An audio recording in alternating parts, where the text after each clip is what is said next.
this episode, I'll be taking pictures of birds on the Galapagos Islands. Adorama TV presents Exploring Photography with Mark Wallace, where you will learn innovative techniques on shooting a wide range of photography. Here's your host. Hi everybody, welcome to another episode of Exploring Photography right here on Adorama TV. It's brought to you by Adorama, the camera store that has everything for photographers. Well, I'm going to be spending the next couple of weeks on the Galapagos Islands. Today I'm on the Santa Cruz Island and I'm shooting some birds, taking pictures of birds here. And I posted a few of the results I got from a couple days ago on my Facebook page, and I got a ton of questions. And so I want to explain how I got the results that I got. Now you can see here that the birds that I shot previously all have they're really frozen. And to achieve that, what you need is a really fast shutter speed, but you also need to make sure that those birds are in focus. And so I want to talk to you about those two things, freezing motion and focusing. Now I want to start by talking about the lens that I'm using. This is a 70 to 200 millimeter f2.8L lens. It's a really high-end lens, and the difference between a lens that has a fixed aperture of 2.8 and a variable aperture that changes when you zoom in and zoom out is the focusing speed. This will focus anywhere from 1.5 to 2 times as fast as a lower end lens. And so I've got a lot of questions saying, hey, this is a very, very expensive lens. Can I get the same results with a less expensive lens? You can get the same results, but it's going to be much more difficult for you to focus as quickly as this lens does. So don't beat me up about having such an expensive lens. It really does make a difference, but you can get results that are similar using a less expensive lens, maybe a 70 to 300 millimeter lens. All right, so that's the lens that I'm using. The camera here, this is a 5D Mark III, and what I've done here is I have actually put this on aperture priority mode. Now that sounds totally counterintuitive because you're thinking, well, you want a really super fast shutter speed, why aperture priority mode? Well, I've put my aperture at 2.8, so my aperture is as wide as it's going to go, and what that's going to do is force my shutter to be extremely fast.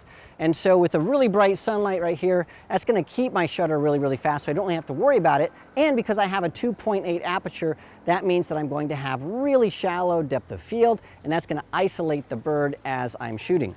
Now the other thing I want to do here is set my focus to AI servo on other cameras. It's called continuous focus mode. And what that does, instead of when I push my shutter release button, instead of locking on a subject and holding that, it is always focusing. So as those birds are moving, I'm going to be tracking them, and the focus is going to be tracking them as well. And then the last thing that I've done here is I put my camera's drive mode into high speed continuous. So when I push the shutter release, you can hear it. It's going to take them a bunch of pictures really, really fast, and that just improves my chances of getting a winning picture. Now, I'm not going to be using a tripod because things are going to be moving around, so what I'll do is I'll put my autofocus point to the center autofocus point. That's the fastest, by the way, autofocus point on your camera.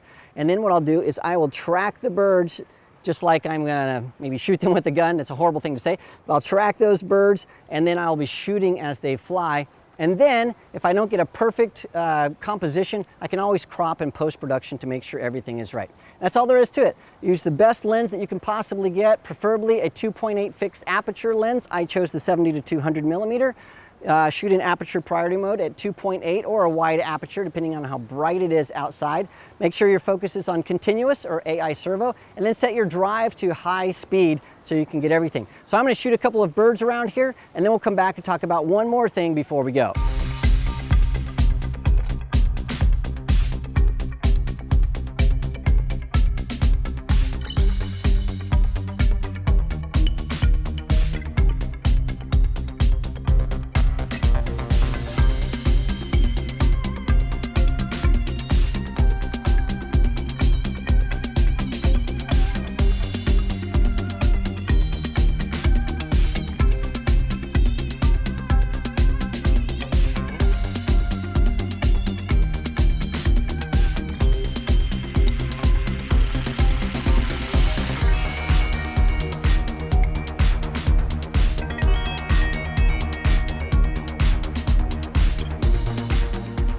Well, part of taking photos of birds, it's a waiting game, and so I'm waiting for some of these birds to fly by, and you never know what you're going to get. There's a guy right there.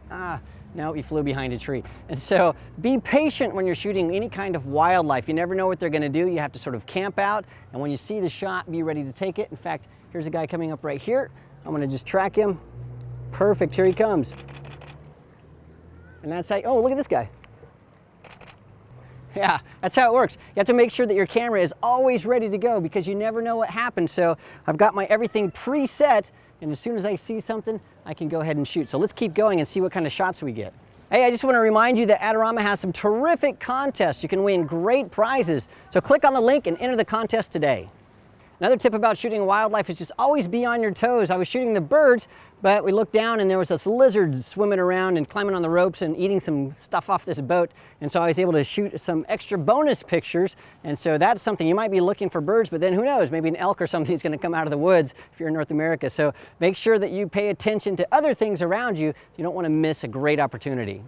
I mentioned earlier that I didn't use a tripod when I was shooting the birds because I need a lot of mobility. Well, sometimes you need a little bit extra stability, specifically when you're using a lens that doesn't have image stabilization, and this one does not. And so the thing I love about my Travel Angel by Benro is that I can convert it from a tripod to a monopod. And so what I'll do here is I'll just take this center column, it comes right out, and then this side leg here just comes right off. And then what I can do is, instead of using a normal tripod, these two things here put together, and now I've got myself a nice monopod, and that will give me a lot of freedom of movement, plus it'll give me the stability that I need to make sure that I don't have any kind of vibrations from my camera. And so that's something that you can do if you're looking for a great travel tripod. This is the one that I use specifically because it's lightweight and you can do things like this. Well, thanks for joining me today for Exploring Photography. I hope that you learned a few things about shooting things that move. In fact, the stuff that we shot today, the birds, it could be anything. It could be runners, it could be motorcycles, it could be cyclists, it can be anything that moves. The principles all are the same. You want to use a great lens. You want to make sure that your camera is set to continuous or AI servo focus mode, a high-speed drive, and then to get that shallow depth of field, open up your aperture wide, and that'll force your shutter to go really, really fast, and that's going to freeze motion. Thanks again for joining me today, and don't forget that you can subscribe to Adorama TV so you don't miss a single episode. So do that right now, and I'll see you next time.